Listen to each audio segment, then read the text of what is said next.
strap yourself in for Keeping It Real with Jac and Ral. Welcome back, keepers, to another episode of Keeping It Real with Jac and Ral. I am Gabrielle Dolan, and you are? Who am I? You're Jac Phillips. Thank you, Ral. I am Jac Phillips. There's only one, and there's only one Ral Dolan. Yeah, exactly. Probably a good thing. You got a fun fact for us before we kick it off? I have. If you lined up 15,000 rubber ducks, it would stretch, or they would stretch, for 4 kilometres. In fact, just over. Right. What a quacking lineup. I was going to say, why are you mentioning ducks? Is it because we're two old ducks? How rude. I know why you're mentioning 15,000 though. Yeah. Why am I mentioning 15,000, Ral? This is so exciting. We have over 15,000 downloads of our podcast, Thank you, which keepers. we have been told is bloody amazing. Pretty since significant. We've only been going since January. Yeah, late January. Yeah. In fact, really since February. Exactly. When you think about thank you, keepers, because we know we ask this every week for you to share with others and recommend us, and you're clearly doing that because we are reaching more and more people, which we love. And we love doing this creative collaboration, don't we, Ral? do. It's good We fun. do. And we hope that, which by all means looks like it is making a difference. It's helping people. Yeah. Well, And we that's why get do it. lots of text messages. We do. Every time. Lots of great feedback. Keeps us going. So It does. we've got a good episode today. Today's episode is called Personality is Not a Destiny. Love it. Which I think we're going to have a good conversation Oh, about. yes, we are. So one of my favourite people in the world is an organisational psychologist called Adam Grant. He's quite famous. Yep. I reckon most Love of our his keepers would know of him. His TED Talks are great as well.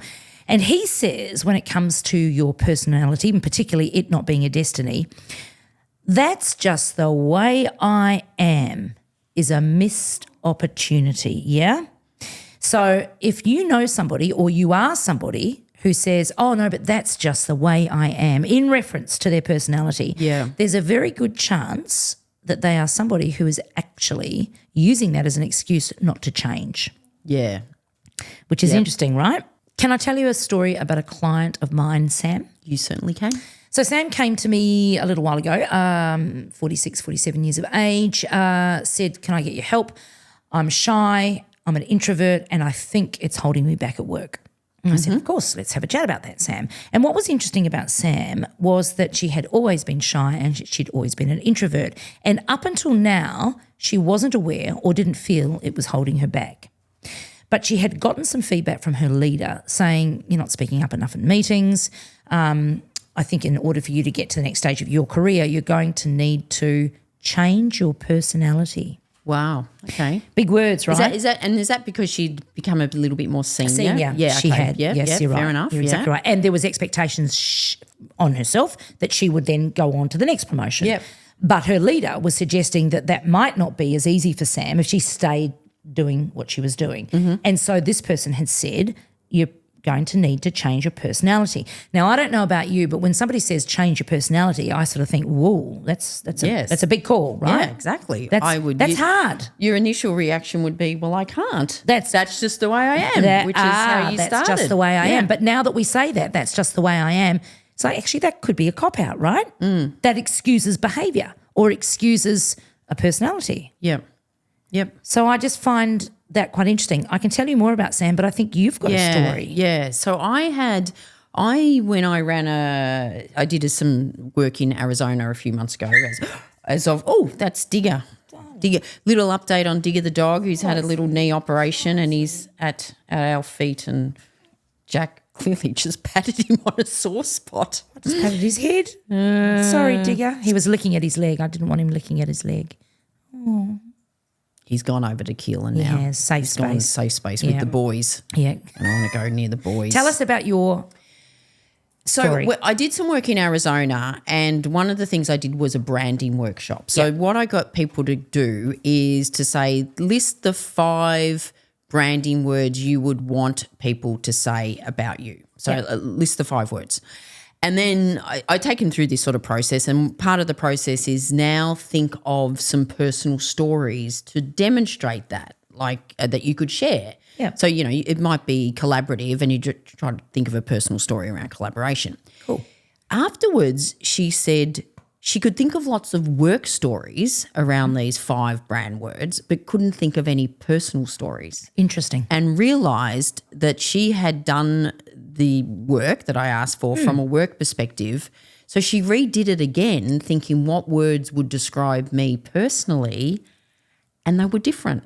Wow. And so she's very showing up different. differently at work than she is outside and of work. she said, and it was actually, she actually told me later it was like quite profound and life-changing for her, because she said that she realised she'd been putting on a mask all this time. And it was because, similar to Sam, she's a massive introvert, shy, but so she's putting on this mask because, you know, she had to. And we did sort of have a chat afterwards, not in front of everyone, to sort of say maybe you just need to dial it back a bit. So it's not sustainable. And she'd realised that. She said, I just can't keep pretending that I'm someone else. And I was like, no, you absolutely can't. So Interesting. having the conversation is you might need to change your behaviours slightly depending on the job you're taking. It's got to be in context, But correct? it's still got to – it can't be too much. You can't go too – I think she'd gone too far. So she wasn't being authentic. Yeah. However, what's really interesting, Adam Grant says personality is not your destiny, it's your tendency. And I like that. And the other thing he talks about is character. So listen to this, Ral. Character is often confused with personality, but they're not the same. Personality is your predisposition, your basic instincts for how to think, feel and act. This is just what you've gotten used to being all your life, right? Yeah, okay. Oh, Ral's always the funny one. Ral's the loud one. So that is ingrained in you. That's who you are. That is instinctively where you go. Yeah. Okay, if you're relaxed and being yourself. Character, on the other hand, is your capacity to prioritise your values over your instincts. Isn't that interesting? Yeah. Character is your capacity to prioritise your values over your instincts. So personality is not your destiny, it's your tendency. Whereas the character skills allows you to actually be who you really are. Yeah. Right? Whereas that personality could be the mask. Yeah. It's interesting you said, like you just used me as an example, like, you know, Rel's the funny one. There have been many moments in my career where I have thought of an hilarious joke that I know if I said it, it would be very funny. And well received. But maybe not well received. And so you got to just I've got to hold myself back. Yeah. And I guess I could say it and then people go, oh, well, that's just me. But it's But is it appropriate? Yes. Does it offend others? Is it necessary? There's a whole lot of stuff. So what you're doing there is applying self-regulation, right? Yeah. Which again means personality is not your destiny, it's your tendency. So you tend to be funny and sometimes inappropriate, but what you're doing is allowing your values and your character to say, well, actually, do I want that personality to come through at that time? Yes. I think you're Exactly. you're spot on. So character, personality, two different things, closely related, but two quite separate things. One of the interesting things that came about around leadership and organisational psychology many years ago, and I'm sure you know it, is the Myer Briggs personality test or assessment. I do. Yes. Used to do that a lot at NAB. It's a thing. Do you want to guess what I am? Yes, I do. You would know. I reckon you'd know. I reckon you would be an ENTJ. Yes. Are you an ENTJ? And you know why I reckon you know that? Because I reckon you are a bloody ENTJ as well. Okay, got a joke for you. What happened when two ENTJs entered a room? What happened? Keehlan pushed start on the podcast recording. I thought you were going to say everyone else walks out because I know they won't get a word in. They won't get a word in. Okay, so our personality type, according to Myer Briggs. Oh, fun fact, Myer Briggs. Do you know who they are? Yes, I do. They are a mother-daughter team. Who knew? Yeah. And I think they developed this. Was it in the 40s? Yes. Yeah. They too were So that's pretty organisational amazing, psychs. you know. Mother-daughter, American org psychs, and they created the Myers-Briggs personality type, which is worldwide, standard, universal, and is excellent. Yeah. So ENTJ, so there are actually 4, I guess, areas to a Myers-Briggs personality type. The first is you're either an introvert or an extrovert, so you're either an I or an E. Yep, You we're and I are E. both E's. Off the radar, E. Off the radar. Number 2, how do you prefer to take in information? Are you somebody who senses information or are you somebody who uses intuition? So the S or the N. Yeah, so we're N, very much intuitive. Yep. Number 3, how do you prefer to make decisions? Do you do it via thinking or do you do it by feeling? And the T and the F are interesting, and I think they can change. Yeah. Well, I remember at the time, and I must have done this, it would be at least 25 years ago. I remember the T and the F were very close. Like they were, like For you, 49-51 type thing. Yeah. Yeah. And the 4th component, how do you prefer to live your outer life? Are you a judging or a perceiving, a J or a P? So, and we've both said we're J's. So what's really interesting with the Myer Briggs, and there are many personality assessments. That's just one. It's very, very well known, but you can take personality assessments. And there's a lot of free ones too. I think you got to pay for Myer Briggs, don't you? Yes, I think you do pay for Myer Briggs, but it is absolutely there are plenty of others, and they're worth doing. We'll put them in the show notes. They are really worth doing. So one of the things, or one of the great things about doing a Myer Briggs or any form of personality assessment is you start to understand your personality. Yeah, and there are layers to it, as we just spoke about. So once you understand your personality, what you can do is then say, well, hang on, is that in context with who I want to be? Yeah. Again, this is where I go back to. This is my, my instinct. This is just natural and familiar to me. But actually, do I need to make some changes around that? Like Sam, perhaps like Jenny. Yeah. And do you think it would, well, I guess in the both examples we spoke about is it's because of their work situation where they're sort of going, questioning this is things. Now holding me back a little bit. Yeah. Where it may not have held them back previously. Yeah, absolutely. And it might be, if I want to, we've always said what got you here won't get you there. Correct. And if you go, I want to get there, and that requires you to be, in these examples, more outspoken. That's right. Now, to go from being shy and an introvert to somebody who needs to speak up more doesn't mean to say that you need to become an extrovert. No. Okay, so and the difference there is an extrovert will often get a lot more motivation and inspiration from being around others. Yes, from being in groups. Whereas an introvert prefers to often be alone more and work perhaps more in a solo situation. We're not saying that you need Sam or Jenny to become extroverts. What we're saying is that if somebody is giving you feedback, you need to speak up more, or we need to hear from you more, or there needs to be more of a presence, then that's your opportunity to think about how that might show up. Yeah. But you are still being you. Definitely. And it's not going from one end of the spectrum to the other end of the spectrum. That's just not sustainable. Correct. And it just not right. It would never feel right. Wouldn't. So Sam could just say, well, okay, I'm not going to be somebody who speaks up a lot. I just can't change the way I am. That's bullshit. Yeah, that's just taking no personal responsibility at all for your actions and your impacts. You could change who you are, Sam.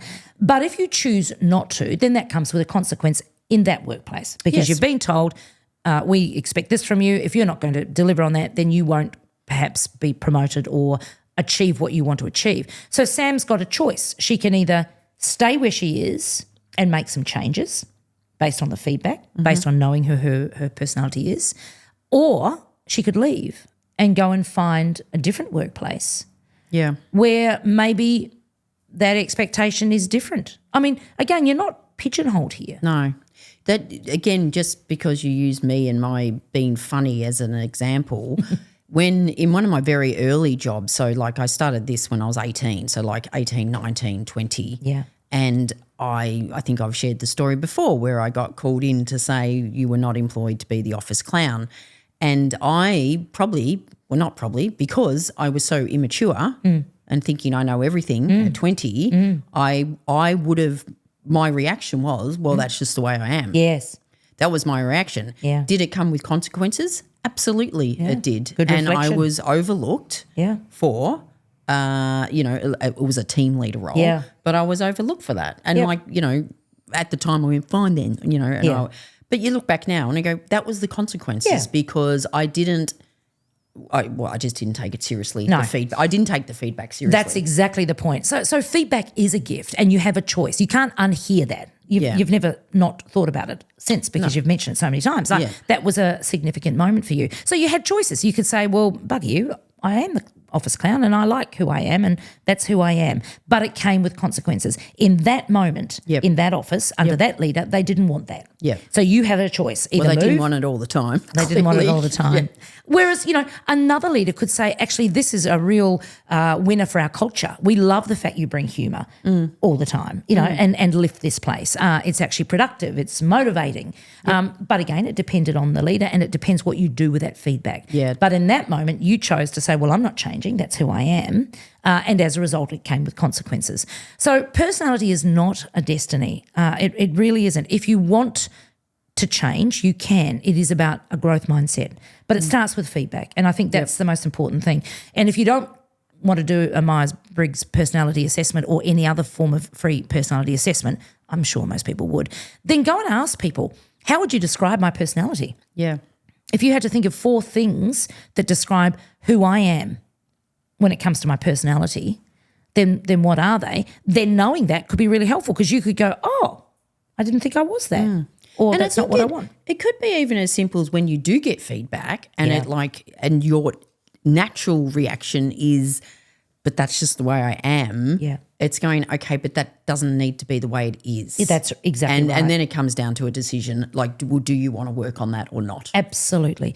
Now, the flip side to that, and I've seen this play out, and we're going to talk about this in our Toxic Leadership podcast episode, which is going to be awesome, is when you are in an environment where your values, so what am I talking about now? Character, not personality, Yep.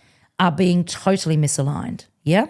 So I have worked under people who were not kind, who bullied, who enjoyed publicly embarrassing others as a leader, who had real influence on the culture, and recognising that was just not the environment that my character could stand. Yeah. So that had nothing to do with personality. That did come back to values. Yeah. So character, I mean, the title of this podcast episode is Personality is Not a Destiny. But what you're saying then, it reminds me of that quote, is it Lao Tzu? Yes. Like it's like your thoughts become your words become your actions become your habits become your character, and your character becomes your destiny. Spot on. So nowhere is personality in that. No, that is so true. Say that again. So it's a great one. I hope I'm getting the quote correct, but it's your thoughts become your words become your actions become your habits become your character, and your character becomes your destiny. Spot on. Hey, and we've spoken about habits in the past, and we know that, habits can be formed. New habits can be formed. Old habits can be changed. Yep. That's very much about being deliberate. Well, first of all, self-aware, recognising what it is you want to change or introduce. And then how do you go about that? Well, it's absolutely habit stacking. Yeah. I think building on it, definitely. and it's deliberate and it's ongoing and it's consistent and persistent. That's where this stuff gets hard. And why it's much easier to say, oh, that's just the way I am. Yeah, that's a really good point. That was episode 18, Keepers, for if you want to go back and have a listen to that one. But it's like, even just going back to my example again of, I really want to say this because I know it'll be funny, but I won't. You've got to work on that because my instinct is to just Go and say it. instinct would be do this, and so habits, by their very nature of habits, you have to work on them. They're not You easy. absolutely do. So this very much is about a growth mindset. So I reckon, why don't we do some tips and techniques? Absolutely. Where we're at. So let's start. First of all, your personality can develop and change over lifetime. Yes. Yeah. So just because you have a personality, that is what it is, ENTJ, ENTP, whatever it might be, that doesn't mean to say it can't change. It can and often does, particularly if you're self-aware. So the first thing is go and do a personality test. Do an assessment. Get the feedback. I think that's really, really important. Someone asks you what your personality is, you should be able to say ENTJ or not NFI. Well, that's oh, I like the NFI. That's a good one. That's a really interesting one. It's important to know what your personality another is. one because seriously, I haven't done one. We'll do another since one I've for left you. Corporate, and we'll check in and see what it is. I wonder if I've changed. You're definitely an E. I can tell you still that an much. E. I'm still no I question. and I can tell that I'm an E because that's where I get my energy from around other people. That's exactly right. I reckon as I've got older, I've become a little bit more I, where I do like to Talk about yourself. spend time by myself. But I agree. I get bored. Same. I get bored Yes. a little bit quickly by myself. Yes, you would like to be around others. So do a test. Figure out what it is that you want to change and why. Recognise that personality is not a destiny. Character is, and the two are different. Personality is very much about your what you go to as a habit, something that's been formed. So recognise that it's habits, not instincts, that you want to change, and then go about changing those. And go and listen to our episode on habits, and then review your personality assessment regularly. Try and do one once a year or every couple of years, and just see if it is changing. And I think the key word there when you said, recognise what you want to change and why. And I think the why is really important. You're not. We're not saying, "Oh, I want to change my personality because I want to be more like them." That's not the reason. You do you. It could be where you are at the moment. Requires you to change this a little bit. You may change jobs. That means you don't. That doesn't require that to happen, and you can go back. And also too, it's not about completely changing who you are. No. It's working on things, and I think the main thing is personality is instinct. Absolutely, it is. But character is something you can work on. Two things. Make sure you have a personality. I think that's pretty important. We'd like you to have a personality, but recognise you can challenge self-belief. You can absolutely apply a growth mindset. Personality is not a destiny. Character is. And you, keepers, because you're legends, you've got great taste in who you choose to listen to on a Monday morning or beyond, is you have the opportunity to be whoever you want to be, but you need to be self-aware. Yeah, excellent. Well, we hope this episode was of value. As usual, we'd love a 5-star review. We'd love you to share it more and more and more, because the next time we give you an update, it's we don't want it to be 15,000 downloads. We want it to be 15 million. 20,000 rubber ducks lined up in a row for the old ducks. That's it, keepers. We'll speak to you next week. Bye. You've been listening to another episode of Keeping It Real with Jac and Ral. If you like what you've heard, don't forget to tell others about it and give a 5-star review. They may seem confident, but they really are sensitive 5-star needy souls. Yeah, right. Keeping It Real, created by Jack Phillips and Gabriel Dolan.